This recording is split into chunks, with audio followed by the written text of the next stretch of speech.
তোমার এই গোপন সমস্যা কবে থেকে? কিসের গোপন সমস্যা? যেই সমস্যা তুমি সবার সামনে লুকাইতেছো সেটাকে গোপন সমস্যা বলে। ডায়াবেটিস কবে থেকে? আরে ধুর, ডায়াবেটিস হবে কেন? বাসায় আসার পর এই পর্যন্ত তুমি 11 বার ওয়াশরুমে গেছো, আর বলতেছো তোমার ডায়াবেটিস নাই। বাসায় একটু বেশি পানি খেয়ে ফেলছিলাম, তার রিয়াকশন করতেছে। শুধু বেশি না, অনেক বেশি পানি খেয়েছো। আর কতক্ষণ থাকলে পুরো বাসার টাঙ্কি খালি করে ফেলতা।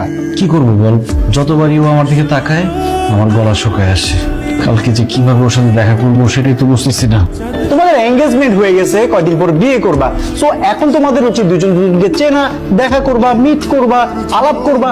মানে এটা নিয়ে তো প্যারা খাওয়ার কি আছে? এটা তো পানির মতো সহজ জিনিস। তোর কাছে সহজ, কিন্তু আমার কাছে হিমালয়ের চূড়ায় ওঠার মতো কঠিন। তুই তো জানোস যে আমি মেয়েদের সাথে সহজ হতে পারি না।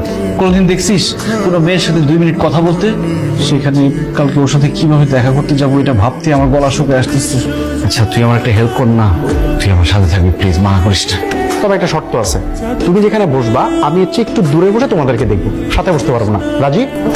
টিনা, এসিটা একটু কমিয়ে দে না প্লিজ। আর কমানো যাবে না দোস্ত, ইসি তো লোয়েস্ট মোডেই আছে।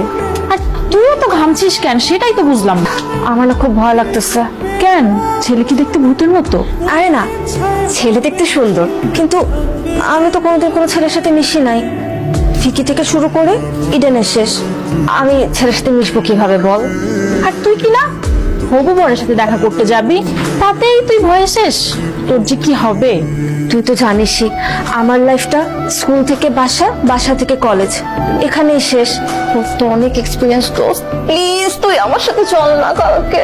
কালকে কখন বেরোবে আমাকে জানিস, আমি বরং উঠিস। এই জন্যই না কাপলদের সাথে না আসতে চাই না। মানে নিজেকে কেমন জানি কাপড়ের মধ্যে হাড্ডি মনে হয়। কি হলো? আরে দেখছেন এদেরকে, এদের দিয়ে না কিচ্ছু হবে না। আপনার ফ্রেন্ড মেয়ে মানুষ, সেটা আমি মানলাম, সে একটু লজ্জা পাইতে পারে, কিন্তু আমার ভাই সে আসলে কি করতেছে আমি সেটা তো বুঝতে পারতেছি। আসলে ওকে প্র্যাকটিক্যালি না দেখালে না ও কিছুই করতে পারবে না। আচ্ছা ঠিক আছে,